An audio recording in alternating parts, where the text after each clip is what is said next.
தமிழ்நாடு காங்கிரஸ் கமிட்டியின் தலைவரும் நாடாளுமன்ற உறுப்பினருமான மாணிக்கம் தாக்கூர் இணைந்திருக்கிறார். சார் வணக்கம்.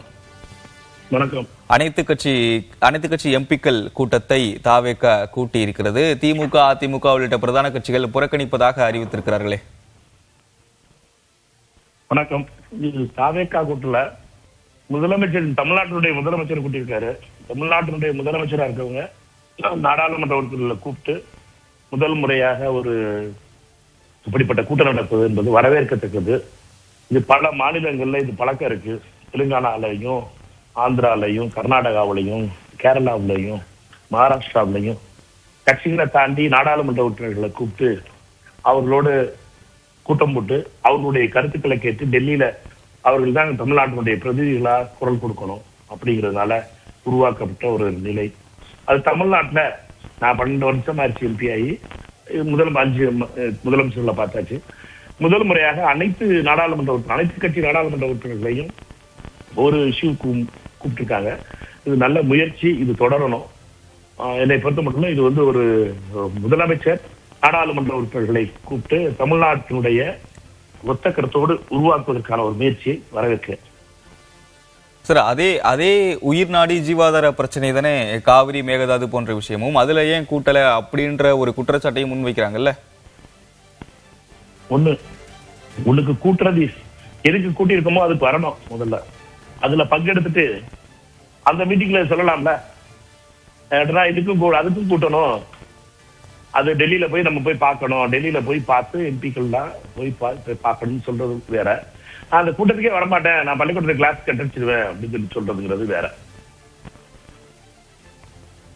ஆனா அன்புமணி இதை வேற மாதிரி அணுகிறாரு. நீங்களும் அந்த இதை பார்த்திருப்பீங்கன்னு நினைக்கிறேன். திமுகவோட நிலைப்பாட்டை தெரிஞ்சுக்கணும் அப்படின்றதுக்காக காங்கிரஸ் அழுத்தம் கொடுக்குது, அதனுடைய விளைவுதான் இந்த கூட்டம் அப்படின்லாம் சொல்லியிருக்கிறாரு. அவர் எப்பவுமே அழுத்தத்துக்கு தலை வணங்கியே அரசியல் பண்ணவர். அவருடைய அரசியலின் கதையை அழுத்தத்தினால இப்படி நிக்குது. அதனால அதை விடுங்க அவரோட கதையை. பட் என்ன நீங்க ஒன்ன மட்டும் புரிஞ்சுக்கிறோம்னா, திமுகவுடைய நிலைங்கிறது என்னங்கிறது, திமுக போன தடவை ஏப்ரல் 16 நடந்த வாக்கெடுப்புல எதிர்ப்பு வாக்களிச்சாங்க. இந்த தடவை பில்லு வரும்போது நாங்க முடிவெடுப்போம்னு சொல்றாங்க. அது அவங்களை பொறுத்த மட்டும் பில்லு வந்த உடனே அவங்க முடிவெடுப்பாங்க. இது எல்லாருக்கும் தெரிஞ்ச விஷயம் தானே. அது அறிவித்த அவர்கள் அறிவித்த முடிவு. அதை பத்தி அவர்களை இதுல இழுத்து பேசுவது என்பது நியாயம் இல்ல. தமிழ்நாடு ஒற்றுமையா இருக்கணும், தமிழ்நாட்டினுடைய குரல் ஒன்னா இருக்கணும். தமிழ்நாட்டு அரசியல் முக்கியமா, தமிழ்நாடு முக்கியமானு கேட்டீங்கன்னா தமிழ்நாடு முக்கியம் அப்படிங்கிற ஒரு நிலை வரணும். தமிழ்நாட்டுல இருக்க நாடாளுமன்ற உறுப்பினர்களுக்கு டெல்லியில இருக்க 59 பேரும் நாடாளுமன்ற உறுப்பினர்களா நாங்க போறோம். அங்க போய் இந்த கட்சி அந்த கட்சிங்கிறதுக்கு இல்லாம தமிழ்நாட்டினுடைய நாடாளுமன்ற உறுப்பினர்களா தான் இருக்கோம். நாங்க எடுக்கிற விஷயம்லாம் இந்த ஏரியால ஓட்டு போடல, அதனால இந்த விஷயத்தை பத்தி பேச மாட்டோம். இந்த ஊர்ல ஓட்டு போட்டாங்க, இந்த ஊர்ல ட்ரெயினுக்காக பேசணும் அப்படிங்கிறது கிடையாது. தமிழ்நாட்டுக்காக எல்லா நாடாளுமன்ற உறுப்பினர்களும் பேசிக்கிட்டு இருக்கோம். அதை ஒருங்கிணைச்சு இது ஒரு நல்ல முறை, நல்ல மரபு. இதை தமிழக முதலமைச்சர் கூட்டியிருப்பது என்பது வரவேற்கத்தக்கது. அதுல அரசியல் கொண்டு வந்து அரசியல் பார்வையா பார்ப்பது என்பது திரு அன்புமணி அவர்களுக்கு அழகல்ல. சார், இறுதியாக ஒரு கேள்வி. இந்த விஷயத்தை இன்னொரு விதமாகவும் அணுகுகிறார்கள். எம்பிக்களுக்கு அழைப்பு விடுத்தாங்க, ஆனா கட்சியோட நிலைப்பாடு தான் எம்பிக்களுடைய நிலைப்பாடாக இருக்கக்கூடிய சூழலை கட்சியின் தலைவர்களுக்கும் முறைப்படி அழைப்பு விடுத்திருக்கலாம் அப்படின்ற ஒரு பார்வையை முன்வைக்கிறாங்கல்ல சார். நொண்டிச்சாக்கி எல்லாத்துக்கும் சொல்லலாம். நாடாளுமன்ற உறுப்பினர்கள் தானே ஓட்டு போட போறது. நாடாளுமன்ற உறுப்பினர்கள் தான் அங்க போய் ஓட்டு போட போறது. 59 பேர் தான் போய் ஓட்டு போட போறது. அதனால வரவேணாம் அப்படின்னு முடிவு பண்ணிட்டு பேசுற அரசியல் இருக்கு பாருங்க. தமிழ்நாட்டை விட தங்களுடைய அரசியல் முக்கியம் நினைக்கிறவங்க சொல்ற போது காரணங்கள் இதெல்லாம் நொண்டிச்சாக்கு. என்னைய பொறுத்த வரைக்கும் இது என்னன்னா, இது கட்சி தலைவருக்கும் கட்சியினுடைய கொறடா உத்தரவுக்கு மேற்பட்டு எல்லா உறுப்பினர்களும் ஓட்டு போட போறாங்க.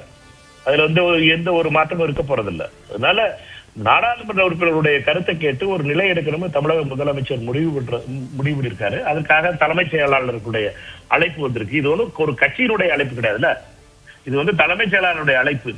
தலைமைச் செயலாளருடைய கடிதம் எங்களுக்கு நாடாளுமன்ற உறுப்பினர்களுக்கு நேற்று காலை 6 மணியில இருந்து 8 மணிக்குள்ள எல்லாருடைய இல்லங்களிலும் கொடுக்கப்பட்டது. வந்துடணும் சொல்லி அதுக்கு நாங்க எல்லாரும் வர வேண்டியவர்கள்லாம் வரணும்.